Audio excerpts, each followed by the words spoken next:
It's 2026 and we're back with a 5-minute shoe review. Today I am doing the Adizero Prime X 3, which is Adidas's massive stack height trainers built specifically for long runs, marathon pace work, and for days that you feel like you need a bit of an extra boost. So to start off, we'll start off with the fact sheet as we normally do and then take you through the shoes, and then at the end, if you're still here, I will give you a thought from my long run today. So hopefully if you're watching this, you like all things running, give me a subscribe on here or give me a thumbs up. If you've ran in this trainer too, I'd love to hear what you know. So what you think about this trainer. So this is a 50 mil stack height. So that is the biggest stack height that you can get off any trainer.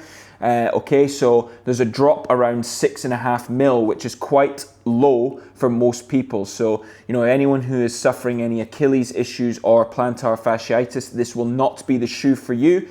However, if you don't suffer with any of those issues, then that is absolutely fine. The weight for this shoe, exactly a UK men's size 10.5, 295 grams, which isn't too heavy. It's full with their Lightstrike Pro foam, which you can see here, which is right the way through, and it has carbon-infused rods, which you can see on the bottom here, and does not have a full plate. Now the upper is a sort of knit on there, which is quite comfy with the laces. So the laces are just, you know, there to secure the shoe. They're nothing that, you know, you don't exactly need to overly tighten them to feel a nice tight fit. And in the heel here, you've got some nice cushioning, which makes it pretty decent. Now, there's obviously a huge amount of the Lightstrike foam, which is the same they have in the Pro Evo and also in the Pro 4. They feel extremely bouncy, and you can feel the sort of trampoline effect of the shoe. And it sort of feels more like a toe-y shoe. So if you're someone who's potentially a heel striker, this might not be for you. However, someone who runs on their midfoot or forefoot like myself definitely feel a lot of spring forward. So best when you're running at steady paces, maybe anything from zone 3 up to faster paces. So if you're at the slower paces at the end, it does feel a bit like standing on a set of high heels, and it does feel a bit unstable. However, when you're in this forward position, it does feel a lot better. However, if you're running a technical course that requires cornering, this is definitely not the shoe for you, as it feels extremely unstable when you're running in the corners. So you've got a locked in midfoot with this middle part here, which can be really helpful. Feels like your foot's not slipping and sliding about. And the heel is, you know, really locked in with that back piece in the back here, which, you know, I really liked when I was running in it today. So what is this shoe designed for? It's done for long runs, marathon pace sessions. Now, this is technically an illegal race shoe. So if a professional was to run a race in this shoe, they would not be able to get a sanctioned time.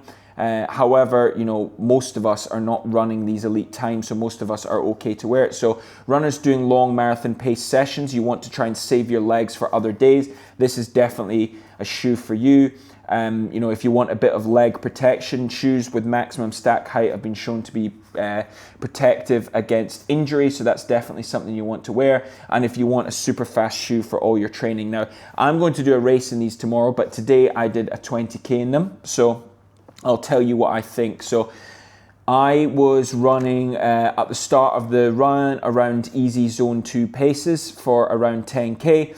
I found that my heart rate was probably 3 to 10 beats per minute lower based on my zone 2 paces. I then went up and did some zone 3 work in here, and then even finished off with some strides. And I found that the shoes were super bouncy, super responsive, and they're definitely a shoe that I'm going to be wearing for the rest of my long runs. I am going to race in them tomorrow, although they're illegal. I don't think I'll be breaking any world records, so I don't really think that that will matter for me, but really excited to give them a try.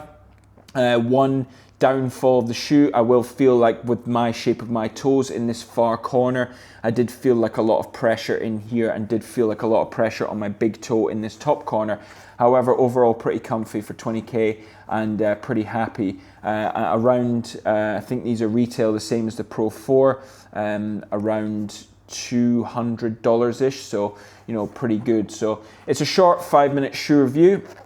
If you have given these shoes a shot, I'd like to hear what you think of them. If you're thinking about getting them, if you've got any questions about the shoe, pop them below. I'll be happy to answer. And like I said, if you are going to give a subscribe, a like, or even a comment goes a massive long way to help grow the channel. If there's any other shoes specifically from Adidas you'd like me to do a shoe review on, then please let me know in the comments. So thanks very much for watching, and I'll see you on the next one.